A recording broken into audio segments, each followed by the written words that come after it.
I was once again with the president. He and I were both reviewing the newly released surveillance footage from FBI in the Savannah Guthrie case on just this heartbreaking situation with respect to her mother. The president encourages any American across the country with any knowledge of the suspect to please call the FBI, who continue to assist state and local authorities who are leading this investigation on the ground. And once again, I will reiterate that the prayers of this entire White House are with Savannah and her family at this time, and we hope this person is found soon and that her mother is brought home safely. President Trump has a very busy week ahead, so I will begin with some scheduling announcements today. Tomorrow here at the White House, the president will host Israeli Prime Minister Benjamin Netanyahu for a bilateral meeting. The remainder of the week will be focused on energy and deregulation. Tomorrow afternoon, the president will hold an event in the East Room to tout clean, beautiful coal as America's most reliable and affordable energy source, especially during periods of peak demand, just as we saw during this most recent winter storm, which impacted hundreds of millions of Americans. The president will discuss how clean, beautiful coal is not only keeping the lights on in our country, but also driving down the cost of electricity across the country as well. Additionally, on Thursday, President Trump will be joined by Administrator Lee Zeldin to formalize the rescission of the 2009 Obama-era endangerment finding. This will be the largest deregulatory action in American history, and it will save the American people $1.3 trillion in crushing regulations. The bulk of the savings will stem from reduced costs for new vehicles, with the EPA projecting average per vehicle savings of more than $2,400 for popular light-duty cars, SUVs, and trucks. This is just one more way this administration is working to make life more affordable for everyday Americans.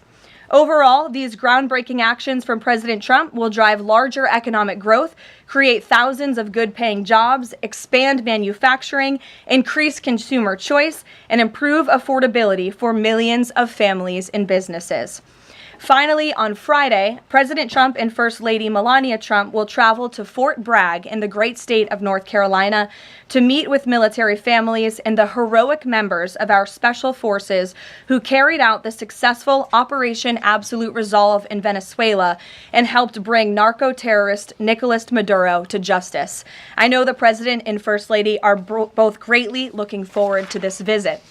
Also, the First Lady will celebrate Valentine's Day at the Children's Inn at the National Institute of Health tomorrow, with children, families, and NIH staff involved in clinical trials.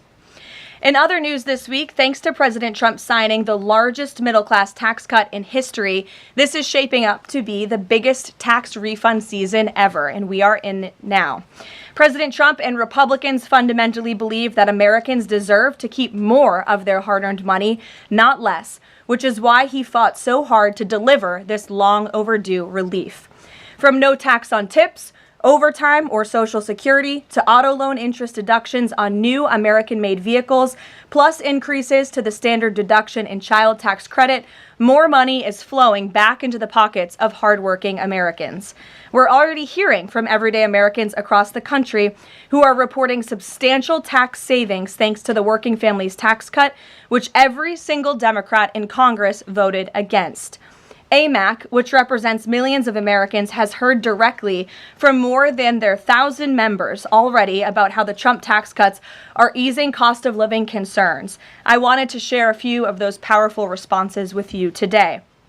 This one comes from Dean and Wendy in Wisconsin, who said, quote, "Instead of paying out $3,700 last year, we got back $2,500 in refunds this year. This is huge for our family."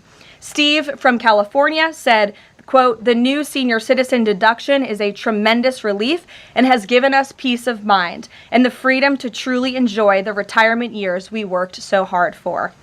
Eric from Nevada said, "As a senior, no tax on Social Security helps me tremendously. The no tax on tips helps my daughter-in-law as a waitress. The no tax on overtime helps my son, who works constantly. Our family savings from the One Big Beautiful Bill could total even more than $5,000. We love the Trump tax cuts." These are just a few positive examples of the everyday Americans that President Trump's tax cuts are uplifting. We'd love to hear more from the American people across the country who are benefiting from the working families' tax cuts. The White House is also pleased to share that parents across the country can now officially apply to open a Trump account for their child. In order to apply, parents can visit trumpaccounts.gov and fill out the IRS Form 4547. These Trump accounts are special investment accounts aimed at providing American children with a jump start on building wealth for life. They have all the tax advantages as a traditional IRA account, but are specifically tailored to build wealth the moment a child is born.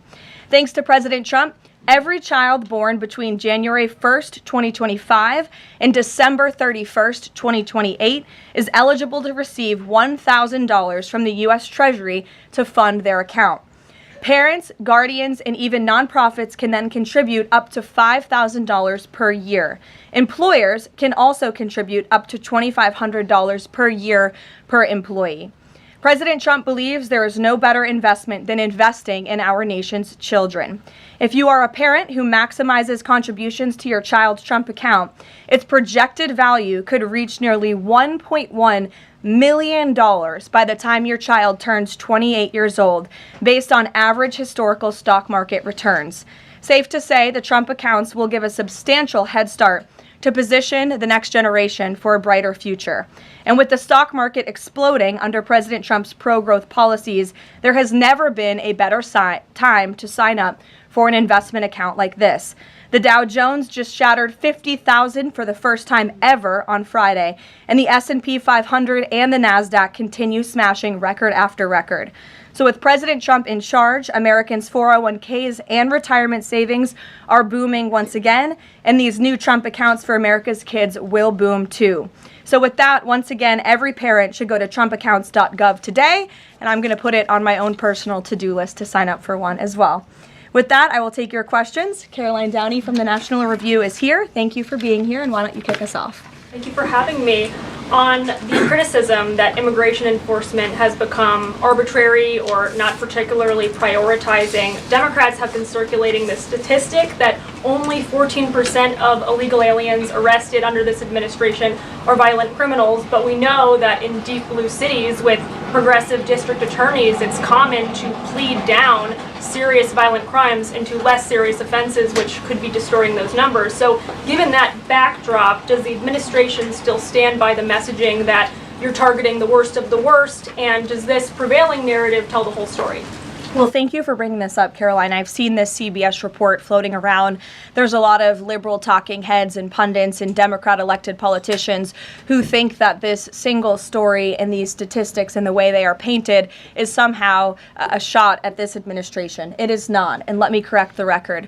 Number one, the Trump administration has been clear from day one that any illegal alien present in this country is subject to deportation. However, the priority, of course, is going after the convicted criminals, the worst of the worst, the murderers, the pedophiles, the rapists in this country. Interestingly, in the CBS story, what the Democrat talking heads on television are not saying is this line. Nearly 60% of ICE arrestees over the past year had criminal charges or convictions. And among that population, the majority of the criminal charges or convictions are for nonviolent crimes. Oh, well, what are nonviolent crimes, you ask? This has coincided with what DHS has been saying all along, that approximately 70% of illegal aliens arrested under President Trump have pending criminal charges and or prior convictions. And these so-called nonviolent crimes, drug trafficking, distribution of child porn, burglary, fraud, DUI, embezzlement, solicitation of a minor, and human smuggling, just to name a few. So just because a crime is not violent in nature doesn't mean that crime is victimless. And I can guarantee every single person who is out there on television right now pointing to these statistics that were taken out of context by CBS News would not want an illegal alien convicted of the distribution of child porn or fraud or DUI living in your community. So the Trump administration will continue our focus on deporting all illegal aliens present in our country with a focus on the worst of the worst criminals. Thank you for being here. Gabe. Karoline, thank you. And thank you for the update on our colleague Savannah Guthrie's mother. Is there anything more you can share? You said the president was reviewing that surveillance footage. What was his initial reaction when seeing those disturbing images? And does he believe that that suspect acted alone? I haven't talked to him specifically about the second point on whether the suspect acted alone or not, so I don't want to weigh in on the president's thinking on that. His initial reaction, of course, as all Americans, is just pure disgust. And again, it's heartbreaking to see now this footage really bring to life a story we've all been reading about.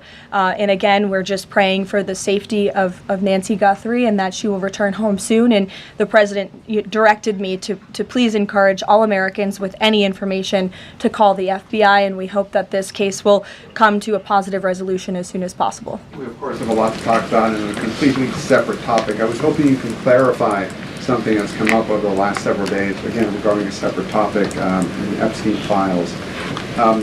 According to newly released files, the president had a conversation with the Palm Beach police chief in the early 2000s, according to the police chief in 2019.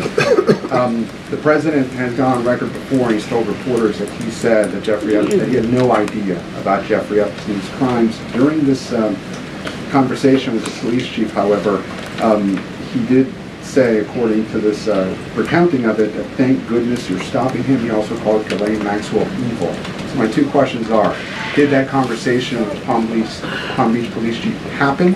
And can you explain the discrepancy? What I will say is that the president has always remained consistent and that he kicked Jeffrey Epstein out of his club at Mar-a-Lago because, frankly, Jeffrey Epstein was a creep. And unlike many other people who are named in these files, President Trump cut off his relationship with Jeffrey Epstein and was honest and transparent about that for years and years. And so I think what the president has said all along has always remained true. And the release of more than 3 million documents related to Jeffrey Epstein and his heinous, disgusting crimes just shows the level of transparency that this president and administration has committed to in bringing these files to light. But did he call the chief in 2006? Caroline, did he call the chief? Look, it was a phone call that may or may not have happened in 2006. I don't know the answer to that question. What I'm telling you is that what President Trump has always said is that he kicked Jeffrey Epstein out of his Mar-a-Lago club because Jeffrey Epstein was a creep, and that remains true. And this call, if it did happen, corroborates exactly what President Trump has said from the beginning. And I'm sure many of you, when you read that alleged FBI report, probably thought to yourself, wow, this really cracks our narrative that we've been trying to push about this president for many years. So we're moving on from that. Reagan. Thanks, Caroline. I want to ask you about the SAVE Act. NBC reported that there's some hesitation among House Republicans on adding absentee ballot restrictions into the SAVE Act.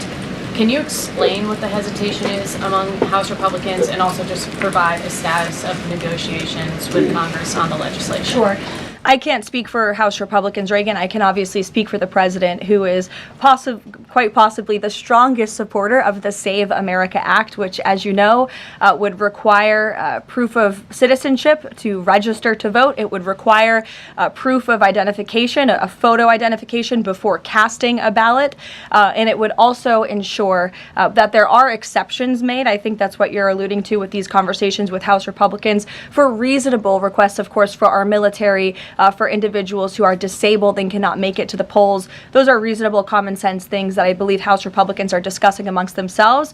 But as for the president, he's been very clear. He wants House Republicans and Democrats, too, if they were politically wise, to pass this legislation, for the Senate to pass it, to send it to the president's desk so it can be signed into law. Follow-up. I'm wondering when the last time the president spoke to Leader Thune was and if he discussed using the standing filibuster to pass legislation. The president has given his position on the standing filibuster. As for his most recent conversation with Leader Thune, frankly, I'm not sure. I do know they speak very frequently. The president's in constant communication with both Leader Thune and the House Speaker, Mike Johnson. Stephen, I see we switched up our seating chart. Your direct line of sight now. Congratulations. Thank you to the Correspondents Association for recognizing the New York Post's reach. I've got two questions for you, one about the Guthrie case and then another about infrastructure. On the Guthrie case, does President Trump have a warning to the culprits here about what would happen to them, what federal consequences they would face if they do not release Nancy Guthrie unharmed? I think anyone who was involved in this depraved crime, this abduction, of course, we want to be seen held to the fullest extent of the law possible. And on infrastructure, can you explain why President Trump asked Chuck Schumer to help him rename Penn Station and Dulles Airport after himself? Why is he interested in having his name on those two buildings? And why are the Gateway Tunnel funds the proper point of pressure to get that to happen? To your first question about the renaming, why not? It was something the president floated in his conversation with Chuck Schumer. As for the funding, the president has addressed that separately himself. Karoline. Danny. Thanks, Caroline. Today, the vice president's account posted and then deleted a tweet about the Armenian genocide. And then last week, President Trump's Truth Social account posted and then deleted a racist video about the Obamas. And the White House again blamed that on a staffer. I wanted to ask you, does the White House have a social media problem at the moment? Do you have an auto-posting problem that's leading to these mistakes? No. As for the Armenian tweet that you're referring to, I would just refer you back to the White House's message that was issued on Armenian Remembrance Day, and there's been no change of policy at this time. Mary? Thanks, Caroline. When the president goes to Beijing in the spring, does he have plans to try and advocate on behalf of Jimmy Lai, who was just sentenced to 20 years yesterday? This is something I've heard the president advocate for both publicly and privately. I had the honor of being in that meeting with President Trump and President Xi in South Korea that took place, and this was brought up by the president himself. It is important to him, and he looks forward to visiting China in April. Caroline. Go ahead. Thanks, Caroline. So some Republican lawmakers from Nebraska have said they're worried that the Argentinian beef executive order will sideline some American ranchers. How will the Trump administration make sure prices go down for consumers without harming those ranchers? Of course. Well, both things can happen at the same time. That's the president's belief. He wants to see prices come down. In fact, I just overheard him on the phone with Secretary Rollins. They were talking about something different, but he's always saying we got to make sure that prices continue to come down. As you know, Secretary Rollins successfully did that with respect to egg prices. Beef prices are coming down slightly, and the president wants to see that continue.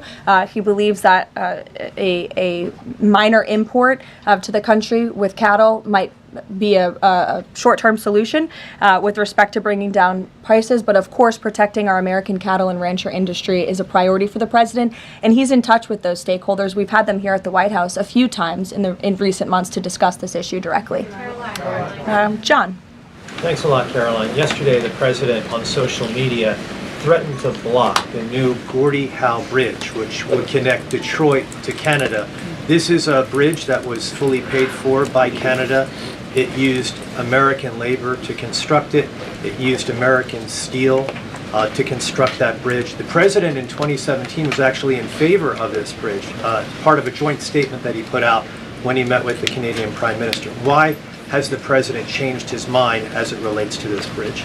I think the president was very clear and direct in his truth, John, but just to reiterate, the fact that Canada will control what crosses the Gordie Howe Bridge and owns the land on both sides is unacceptable to the president. It's also unacceptable that more of this bridge isn't being built with more American-made materials, even more so than what President Barack Obama committed to with the Canadians at the time, at the start of the project. He also believes that the U.S. should own at least half of the bridge, have shared authority over what passes across it, and participate in the economic benefits generated by its use. This is just another example of President Trump putting America's interests first, and so he made that very clear in his call with Prime Minister Carney earlier today. Phil. Thank you, Caroline. Sure. DHS Secretary Kristi Noem just posted a photo of herself signing the last contract for steel. Between Laredo, Del Rio, and Big Bend, Texas, among reports that construction had stalled. Is the president satisfied with the pace of construction? The president wants to make sure that the full border wall is built as quickly as possible, of course. I know this is a priority for him dating back to 2016, and so absolutely he wants to ensure that the border wall is built under budget and ahead of schedule is how President Trump likes to view building projects, and that includes the border wall. Is he satisfied with the pace of construction thus far? I think the president is never satisfied. He always wants to ensure that things are moving along as quickly as possible, but I know Secretary Noem is on it, and she's doing a great job. Thank you, Caroline. You're welcome. Sure, go ahead. Thank you. Charlie. On the Nancy Guthrie case, is the president satisfied with the federal and local investigations so far? And has there been any more contact from the White House or the president with the family? I don't think anybody will be satisfied until this case is brought to a close and until Nancy Guthrie is returned home safely with her loved ones. And about the White House contacts, has the president contacted the family since? Not since that initial phone call. Sure. Tamara. Thank you.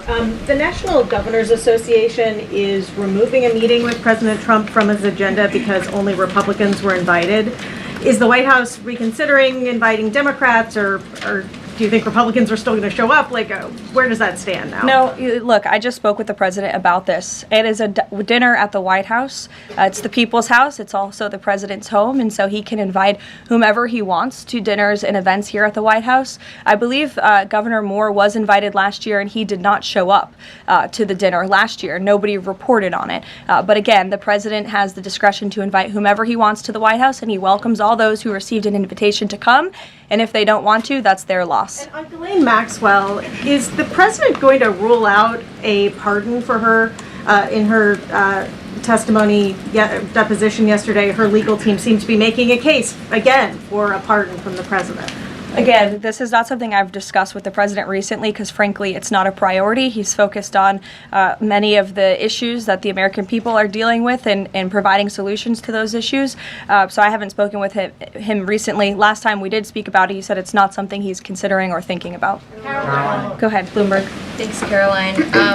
Secretary Lutnick today was testifying on the Hill, and he said that he had visited Epstein's Island in 2012 with his wife and children, and that's after he said that he had cut ties with Epstein, and Justice Department documents show that he was in contact with Epstein through 2018 over messages. So does the White House stand behind Secretary Lutnick right now, or given what he has said today, has there been any shift in how the White House is viewing Secretary Lutnick's performance? No, Secretary Lutnick remains a very important member of President Trump's team, and the president fully supports the secretary. I will just point out that there are a lot of wins in the news this week that people in this room have not asked about because you continue to ask questions about the same subject, so let me point them out for you. Again, on Friday, the Dow shattered 50,000 for the first time ever. This week, the American Society of Plastic Surgeons came out in opposition to gender mutilation surgeries for children. They are the first major medical group to do so. A federal appeals court today, nobody asked about that, just upheld the Trump administration's policy of detaining illegal aliens, validating the strong measures that have driven illegal crossings to historic lows, and sent a crystal clear message that under President Trump, if you enter the country illegally, you will be detained and removed. The murder rate, again, not a single question about this, has plunged to a 125-year low as crime falls across the board, thanks to President Trump's crime crackdown. We also saw this week national median rents have fallen to a 4-year low following 6 consecutive monthly declines, and mortgage affordability has surged to a 4-year high. Home ownership is the core foundation principle of the American dream, and I will repeat that mortgage affordability this week surged to a 4-year high, but not a single of mention of that in this briefing room today. And again, this came out last Friday, but for an unprecedented 9th straight month, there were 0 illegal border crossings at the southern border. So we're going to get back to business. The president is very busy today, and you will see him all tomorrow at the event in the East Room touting his administration's energy policy. Thank you.